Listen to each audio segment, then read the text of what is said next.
할렐루야, 주님의 이름으로 문안드립니다. 다 함께 사도신경으로 신앙 고백하심으로써 수요일 새벽 예배를 시작하겠습니다. 전능하사 천지를 만드신 하나님 아버지를 내가 믿사오며 그 외아들 우리 주 예수 그리스도를 믿사오니 이는 성령으로 잉태하사 동정녀 마리아에게 나시고 본디오 빌라도에게 고난을 받으사 십자가에 못 박혀 죽으시고 장사한 지 사흘 만에 죽은 자 가운데서 다시 살아나시며 하늘에 오르사 전능하신 하나님 우편에 앉아 계시다가 저리로서 산 자와 죽은 자를 심판하러 오시리라. 성령을 믿사오며 거룩한 공회와 성도가 서로 교통하는 것과 죄를 사하여 주시는 것과 몸이 다시 사는 것과 영원히 사는 것을 믿사옵나이다. 아멘. 하나님 감사합니다. 새 날을 주시고 호흡하게 하시고 또 이 날을 주님과 함께 동행하며 하루의 문을 열게 해주심을 감사드립니다. 이 첫 시간을 주님께 올려드리며 오늘 모든 시간들을 주님께 드리는 하루 될 수 있도록 인도하여 주시옵소서. 우리의 삶이 이 땅에서 영원하지 않음을 압니다. 가을을 맞아 화려한 형형색색의 옷을 입고 있었던 나뭇잎들이 땅에 떨어지게 되듯이 우리들의 인생도 언젠가 땅에 떨어지는 그날이 오게 될 줄 압니다. 인생이 이 땅에서의 끝이 있다는 것을 기억하면서 이후에 영원한 나라, 하나님께서 약속하신 영원한 생명을 누리는 그곳을 향하여서 살아가게 하시고 그곳을 품고 살아가게 하시고 그래서 이 땅에서 우리가 묶임바 되지 아니하고 매임바 되지 아니하고 늘 자유함 가운데 주님 소명과 사명과 주님의 나라를 바라보며 사는 저희들 될 수 있도록 인도하여 주시옵소서. 오늘 이 아침에도 예배의 자리로 우리를 불러주시고 주님을 경배하며 하루를 시작해 하신 하나님 감사합니다. 또 우리들에게 말씀을 주시고 함께 말씀을 묵상하며 주님의 음성을 듣게 하는 또 해주시는 또 주님의 뜻을 알게 하시는 귀한 시간 주심을 감사드립니다. 이 시간, 거룩한 시간, 주님과 교제하는 기쁨의 시간 허락해 주셔서 오늘도 이 감사와 감격과 기쁨이 우리들 영혼 가운데 가득 채워지며 늘 경험되어진 하루 될 수 있도록 인도하여 주시옵소서. 감사드리며 예수님의 이름으로 기도합니다. 아멘. 하나님께서 오늘 우리들에게 주시는 말씀은 시편 104편 5절부터 9절까지의 말씀입니다. 제가 2번 반복해서 봉독해 드리겠습니다. 땅에 기초를 놓으사 영원히 흔들리지 아니하게 하셨나이다. 옷으로 덮음같이 주께서 땅을 깊은 바다로 덮으심에 물이 산들 위로 솟아올랐으나 주께서 꾸짖으시니 물은 도망하여 주의 우레소리로 말미암아 빨리 가며 주께서 그들을 위하여 정하여 주신 곳으로 흘러갔고 산은 오르고 골짜기는 내려갔나이다. 주께서 물의 경계를 정하여 넘치지 못하게 하시며 다시 돌아와 땅을 덮지 못하게 하셨나이다. 다시 한 번 더 5절부터 9절까지의 말씀 제가 봉독해 드리겠습니다. 땅의 기초를 놓으사 영원히 흔들리지 아니하게 하셨나이다. 옷으로 덮음같이 주께서 땅을 깊은 바다로 덮으심에 물이 산들 위로 솟아올랐으나 주께서 꾸짖으시니 물은 도망하며 주의 우레소리로 말미암아 빨리 가며 주께서 그들을 위하여 정하여 주신 곳으로 흘러갔고 산은 오르고 골짜기는 내려갔나이다. 주께서 물의 경계를 정하여 넘치지 못하게 하시며 다시 돌아와 땅을 덮지 못하게 하셨나이다. 아멘. 다시 말씀을 읽으시면서 개인적으로 본문 말씀 묵상하고 기도하는 시간을 가지시기 바랍니다.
시편 104편 1절을 보면 시인은 여호와 나의 하나님이여 하면서 하나님을 부르고 있습니다.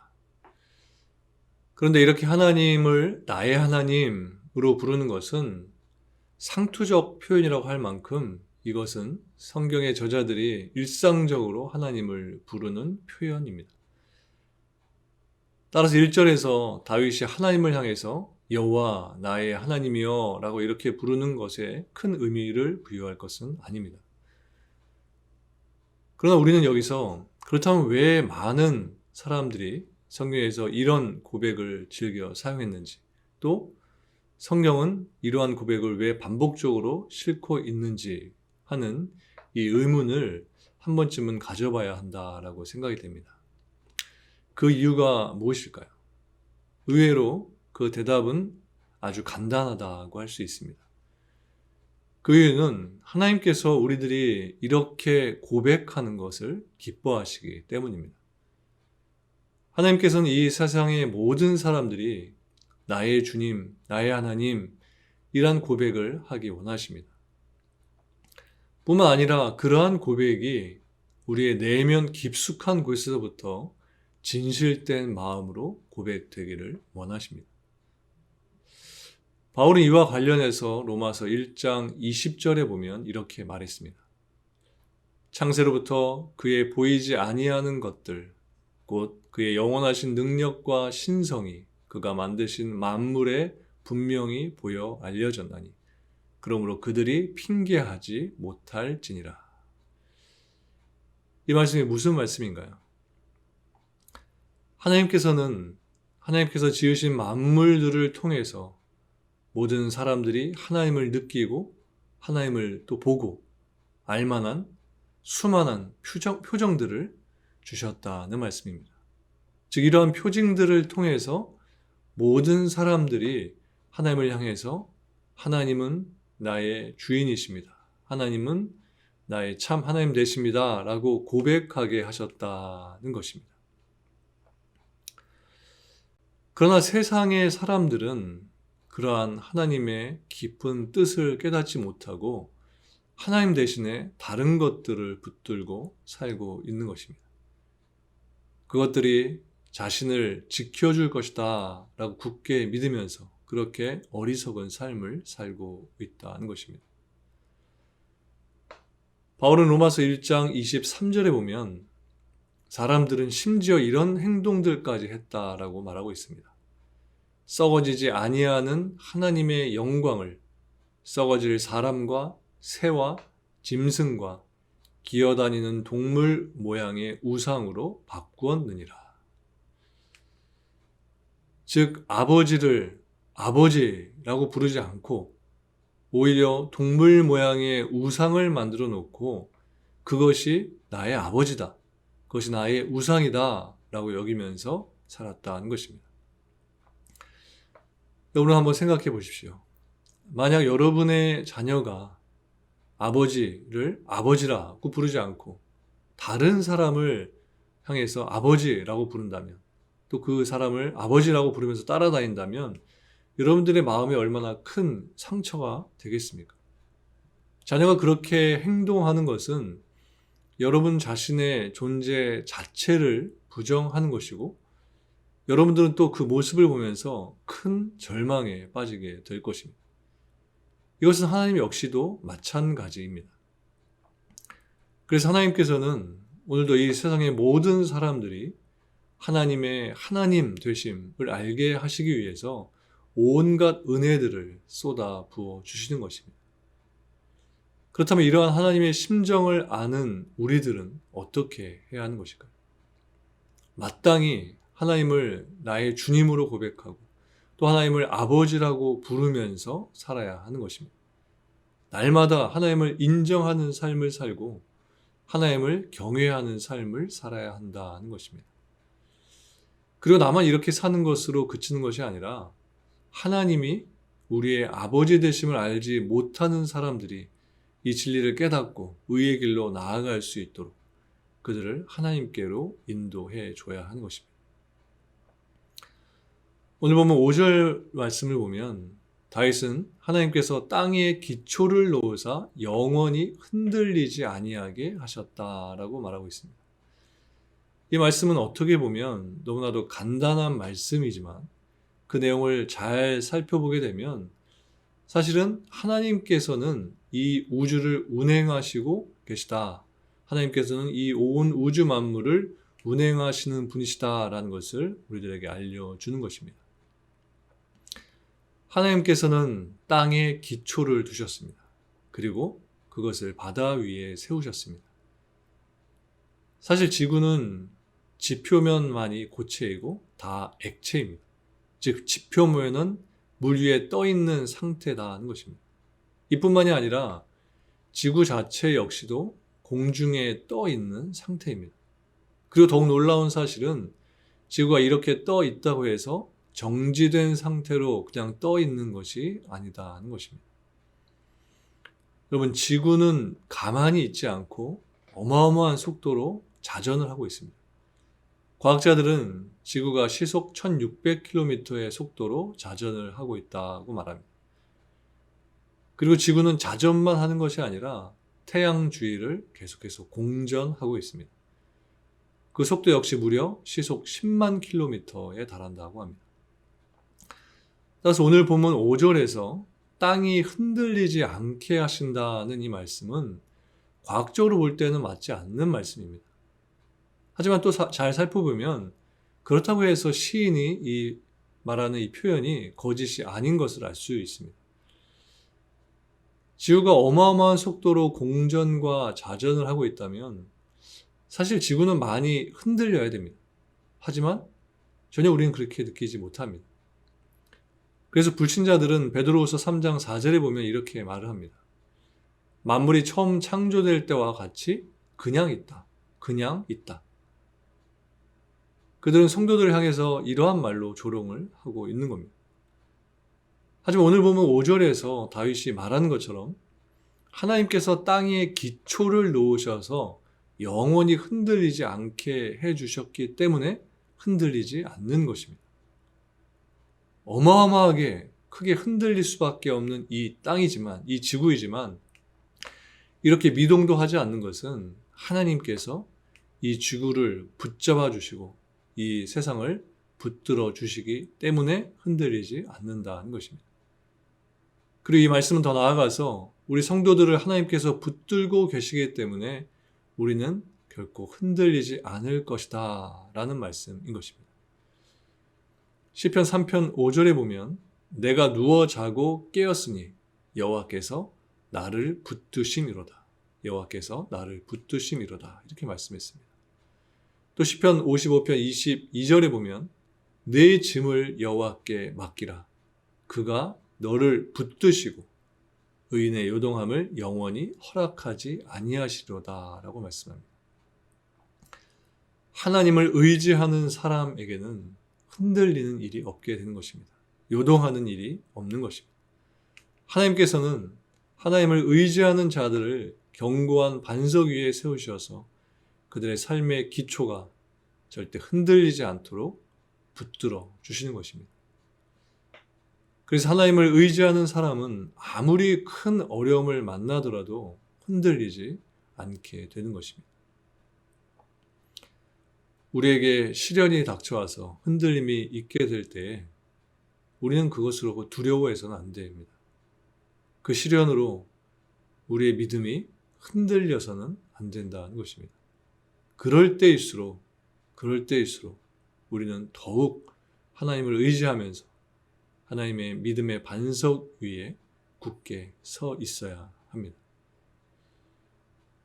본문 마지막 절 9절 말씀에 보면 이렇게 기록하고 있습니다. 주께서 물의 경계를 정하여 넘치지 못하게 하시며 다시 돌아와 땅을 덮지 못하게 하셨나이다. 여기 말씀은 사실 6절 이후에 언급한 말씀에 대해서 재반복을 한 말씀이라고 할 수 있습니다. 이것은 물이 땅을 덮던 혼동 속에서 바다와 육지의 경계가 구분지어 주셨다. 하나님께서 그 경계를 구분지어 주셨다는 것을 말씀해 주는 것입니다. 그래서 이 말씀은 하나님께서 말씀으로 물의 경계와 땅의 경계를 정해 주셔서 태초 이전에 혼돈과 같은 일이 일어나지 않게 하셨다는 의미를 가지고 있는 말씀인 것입니다. 그런데 본문의 말씀은 이 의미 이외에 중요한 한 가지 영적 의미를 우리들에게 준다고 할 수 있습니다. 그것은 물과 땅의 경계가 그러하고 또 자연의 모든 현상이 그러하듯이 모든 만물은 하나님의 말씀으로 붙들려 있고 그분의 말씀에 따라서 움직여지고 있다는 이 사실입니다. 물론 이러한 하나님의 능력은 바다나 산과 같은 것에만 미치는 것이 아닙니다. 내일 본문인 10절부터 12절까지의 말씀을 보면 골짜기에 흐르는 샘과 그것을 마시는 들짐승과 그곳에서 노래하는 새들의 모습이 그곳에 묘사되어 있습니다. 이것은 하나님께서 하나님의 권능과 또 능력으로 이 모든 만물들을 친히 돌봐주시고 또 친히 기르시고 계시는 분이시다라는 것을 우리들에게 말씀해 주는 것입니다. 그래서 히브리서 기자는 히브리서 1장 3절에 보면 이렇게 말합니다. 그의 능력의 말씀으로 만물을 붙드시며 이 세상에서 하나님의 말씀의 영향력에서 벗어나 있는 존재는 아무것도 없습니다. 하나님께서는 모든 우주 만물을 다스리시고 계십니다. 단지 거대한 우주와 그곳의 별들과 같은 커다란 것들만이 아니라 지극히 작은 것들까지도 모두 붙들고 계십니다. 이 말씀은 우리에게 너무나도 큰 위로와 힘이 되는 말씀인 것 같습니다. 우주 만물을 주관하시고 섭리하시는 하나님께서 우리 성도 각 사람들의 삶도 세심하게 돌봐주시고 지켜주신다는 것입니다. 전능하신 하나님께서 우리의 모든 것을 다 아시고 우리에게 필요한 모든 것들을 충족하게 채워주십니다. 여러분, 이처럼 세상 만물을 주관하시고 통치하시고 다스리신 하나님이 계시기 때문에 우리는 늘 안심하고 안전함 가운데 살 수 있는 것입니다. 오늘도 이 세상을 주관하시고 또 다스리시고 또 우리의 모든 인생을 붙들으실 하나님 한 분만을 기억하시면서 오늘 하루도 세상에서 두려움 없이 당당하게 믿음으로써 이 하루를 살아가시는 저와 여러분들 모두가 되시기를 주님의 이름으로 간절히 축원합니다. 함께 기도하시겠습니다. 하나님, 이 세상을 창조하시고 다스리시며 지금 이 순간까지도 모든 것들을 하나님의 온전하신 뜻에 따라 운행해 주심을 감사드립니다. 또한 우리들 각 성도들의 삶 하나하나 돌봐주시고 인도해 주심에 따라 그것으로 인해 감사를 드립니다. 오늘 하루도 하나님께서 인도해 주시는 삶을 우리들이 살게 될 줄 믿습니다. 믿음의 눈으로 그 길을 바라보며 하나님의 뜻을 바라보며 묵묵히 걸어가는 하루 될 수 있도록 인도해 주시옵소서. 오늘도 매 순간 우리들에게 말씀하여 주시고 또 힘을 주시고 격려해 주시고 용기를 주셔서 오늘도 선한 예수 그리스도의 그 선한 길을 우리들도 꾸벅꾸벅 한 걸음 한 걸음 나아가는 우리들 모두 되도록 인도하여 주시옵소서. 오늘도 매 순간 성령 하나님께서 우리를 붙들어 주실 줄 믿사오며 감사드리며 예수님의 이름으로 기도합니다. 아멘. 하늘에 계신 우리 아버지여, 이름이 거룩히 여김을 받으시오며 나라가 임하시오며 뜻이 하늘에서 이루어진 것 같이 땅에서도 이루어지이다. 오늘 우리에게 일용할 양식을 주시옵고 우리가 우리에게 죄 지은 자를 사하여 준 것 같이 우리 죄를 사하여 주시옵고 우리를 시험에 들게 하지 마시옵고 다만 악에서 구하시옵소서. 나라와 권세와 영광이 아버지께 영원히 있사옵나이다. 아멘.